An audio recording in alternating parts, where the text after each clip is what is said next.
guest is an award-winning journalist, best-selling author, and a human rights advocate.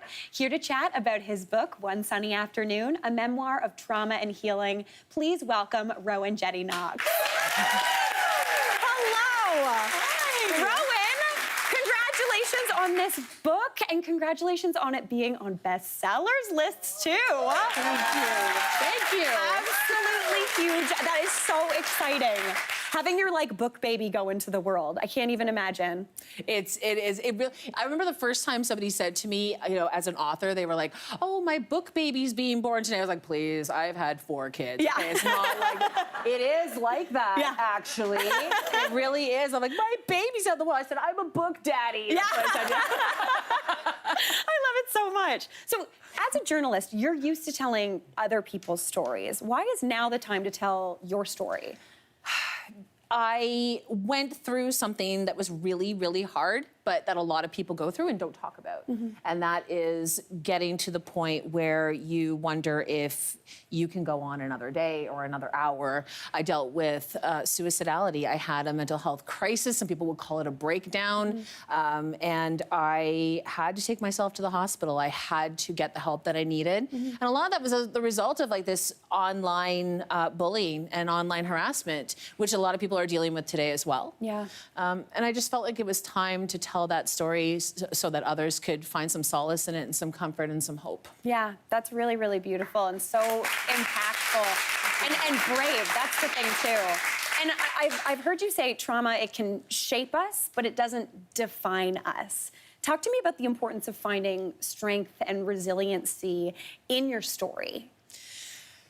So I used to, when I was younger, I went through a lot when I was a child, and I ended up in a rehab center when I was 14. And then I started to define my life in this way that I was a victim, right? Like I'm, oh, look at me, woe is me, I've had all these things happen to me. And that's true, all those things did happen, and they were awful, and they were not my fault, and they did impact me, but I also got something else out of it, and that is this proof, this undeniable proof that I am a really strong person. Yeah. And I can get through absolutely anything that life throws at me, right? Thank you. And I am not alone in this. I'm not alone. There are so many of us who have been through our trials and tribulations. So it's a matter of not defining ourselves by the things that have happened, but thriving despite of them. Yeah. I always refer to it as your life's like a puzzle, and that trauma can be one piece. And when it happens, it's a big piece, but then your life builds around it. And it's not kind of the defining piece, it's just part of who you are. That's where you take it. That's it, exactly. I find that, I'm aware of my trauma. I was diagnosed with a trauma disorder in 2020 when I went to the hospital. And with that, I was able to figure a lot of things out about myself and what makes me tick and what sets me off and what I can do about it. And I'm a better person because of that, and it will always be a part of my life. That's the thing. My brain was shaped by trauma when I was very young. It's always gonna be a little part of me. I'm always gonna be a little more on guard, a little more scared, a little more worried about my future maybe. It might feel a little less safe, but overall, I can still have this amazing, amazing life, and I really do today. Every day is a gift. Yeah, that's amazing. Yeah. Now, you talked about social media, and obviously, we all live in this world. Social media can be a very dark place, but it can also be such a bright place as well. You can make those connections. How has it been trying to kind of navigate that and find that light in what can be a darker place?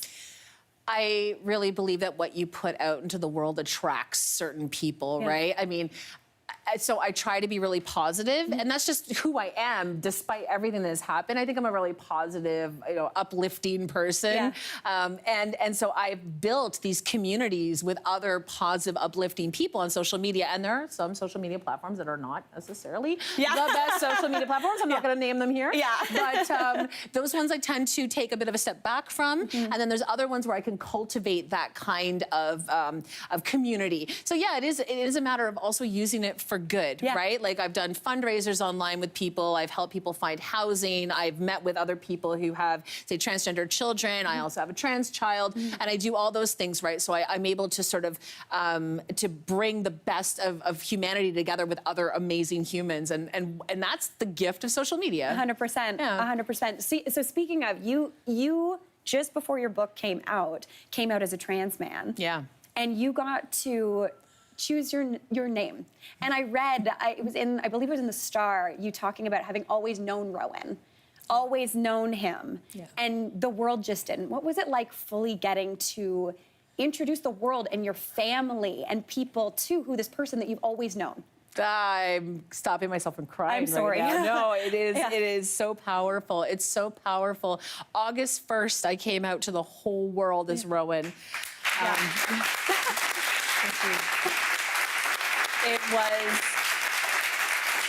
I remember just feeling, like I never have to hide who I am again. I never, ever have to use a name that doesn't suit me again. I never have to try and be anyone else that I'm not again. I get to be me. And this little boy who is trapped inside me, all is buried under all that trauma. And that's the thing about trauma, right? It has all these layers. You peel it back and you peel it back and boom, there's Rowan, right? Yeah. Oh, surprise, you're a guy. Yeah. You're a book daddy. Yeah. And it was like, it is still every single morning, and I'm not lying. No word of a lie. I wake up every morning and I'm like, I get to be alive and I get to be me today. Every single day. It's amazing. Rowan, I'm also, that was absolutely beautiful. I am so thrilled for you. I am so excited about this amazing, amazing book. It is so amazing, and thank you so much for sharing your story. Thank you. Thank you. Now, One Sunny Afternoon is now available, and as the studio audience, you're all getting a copy. We've got to take Hey, Mary here. What did you think? Drop your comments below, and don't forget to like and subscribe for more of the good stuff.